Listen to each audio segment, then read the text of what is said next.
मनुस्मृति द्वितीय अध्याय श्लोक संख्या 70 से 72। अब तक उपनयन संस्कार का वर्णन किया गया। अब उसके बाद के कृत्यों को बताया जा रहा है।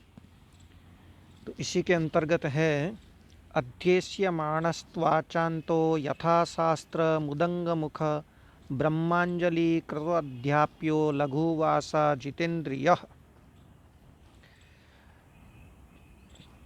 पढ़ाने योग्य कौन है, कब होता है, इसका वर्णन यहाँ किया गया है।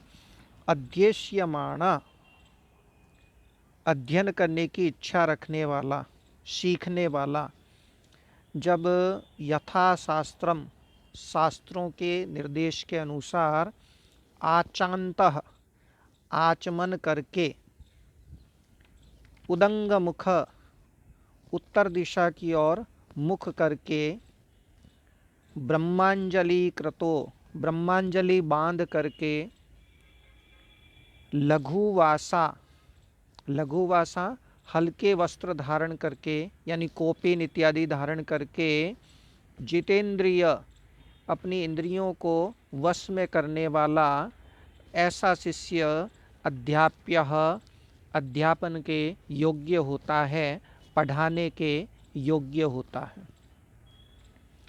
अब यहाँ शब्द आया था कि ब्रह्मांजलि बांधे हुए, तो ब्रह्मांजलि किसे कहते हैं, ये इस अगले श्लोक में इसका वर्णन किया गया है।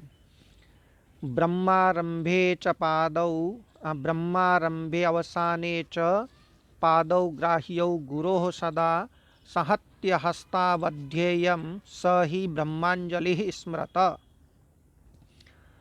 ब्रह्मारंभे, ब्रह्म शब्द कई अर्थों को व्यक्त करता है। यहाँ ब्रह्म शब्द का अर्थ है वेद।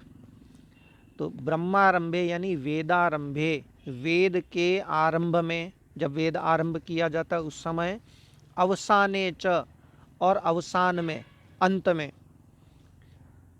पादौ ग्राह्यौ गुरोः सदा, गुरोः, गुरु के, सदा यानी हमेशा, पादौ ग्राह्यौ, चरण छूने चाहिए, पैर ग्रहण करने चाहिए यानी चरण छूने चाहिए।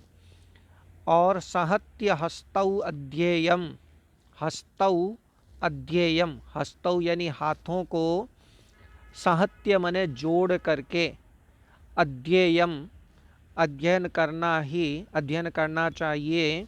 स ही ब्रह्मांजलि स्मृत, स ही, उसे ही, ब्रह्मांजलि स्मृत, ब्रह्मांजलि माना गया है, इसे ही ब्रह्मांजलि कहा गया है।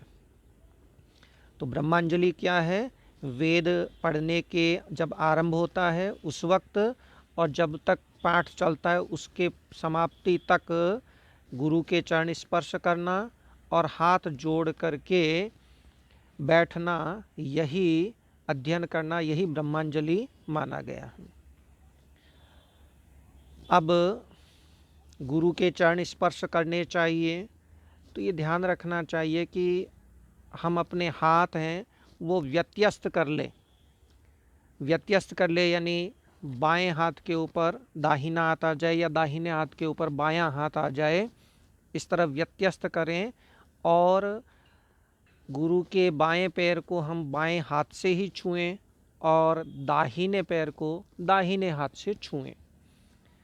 तो इसका वर्णन है, व्यत्यस्त पाणिना कार्य मुपसंग्रहणम गुरोः सव्येन सव्यः स्पृष्टव्यो दक्षिणेन च दक्षिणः। व्यत्यस्त पाणिना कार्यम उपसंग्रहणम गुरोः, व्यत्यस्त पाणिना, हाथों को व्यत्यस्त करके, फेर करके, बदल करके, गुरोः उपसंग्रहणम कार्यम, गुरु के, गुरु का उपसंग्रहण करना चाहिए यानी चरण छूने चाहिए। सव्येन, सव्यः, सव्य यानी बाएं से, बाएं हाथ से, सव्य यानी बायां, बायां पैर, दक्षिणेन च, और दाहिने हाथ से दक्षिण, दाहिना पैर, स्पृष्टव्य, स्पर्श किया जाना चाहिए, छुआ जाना चाहिए।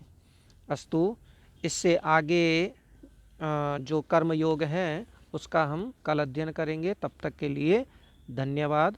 नमो नमः।